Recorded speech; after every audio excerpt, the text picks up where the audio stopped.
Hello বন্ধুরা, আপনাদের জন্য আরো একটি নতুন গল্পের ভিডিও নিয়ে এলাম। এক দেশে ছিল এক মশা, আর এক দেশে ছিল এক সারপোকা।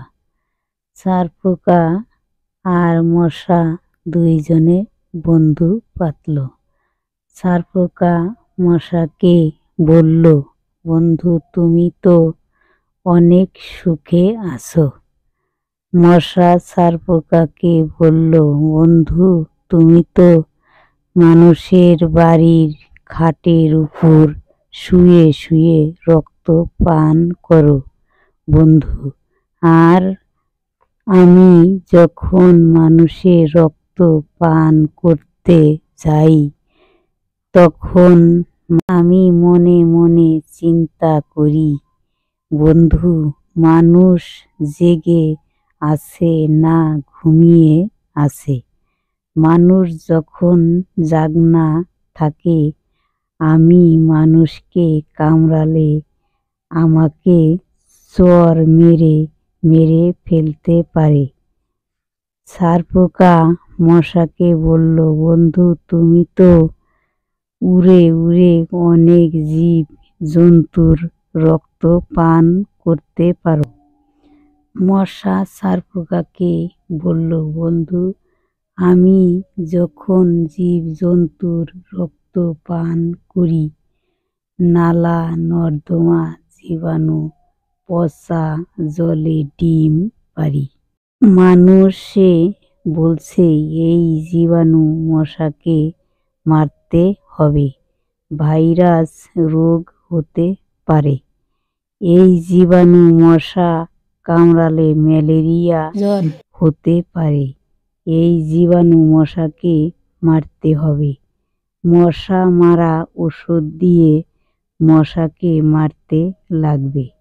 মশা সারপোকাকে বলল, বন্ধু ওই ওষুধ যদি মুখে পড়ে তাহলে বাঁচতে পারবো না।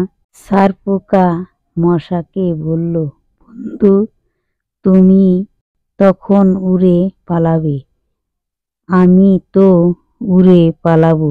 আমার ডিম পাড়া বাচ্চাগুলো তো ওষুধ মুখে পড়লে মারা যাবে।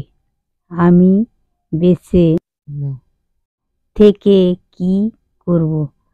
সারপোকা মশাকে বলল, আমি উড়তে পারি না, আমাকেও তো ওষুধ দিয়ে মেরে ফেলবে বন্ধু। মশা সারপোকাকে বলল, বন্ধু আমাদের জীবনটা তো এই রকমই। ভগবান আমাদের কে মশা আর সারপোকা কুলে জন্ম দিয়েছে কেন? এইবার ভগবানের কাছে প্রার্থনা করো বন্ধু, আর যেন আমাদের মশা আর সারপোকা কুলে জন্ম না হয়। যেখানে আছে রেলের গাড়ি সেখানে আছে সারপোকার ঘর বাড়ি।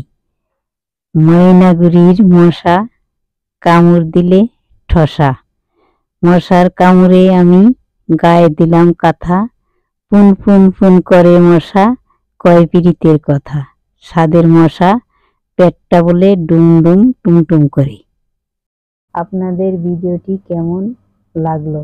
ভিডিওটি ভালো লাগলে ভিডিওটিতে একটি লাইক করে দাও। আরো নতুন ভিডিওগুলো দেখতে চাইলে আমার চ্যানেলটিকে সাবস্ক্রাইব করে বেল আইকনটিকে অল করে রাখো।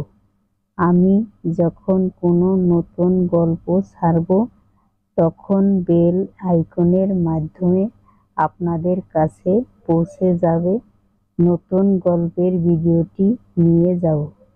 তাহলে চ্যানেল সাবস্ক্রাইব করে আমাদের সাথে থাকবে।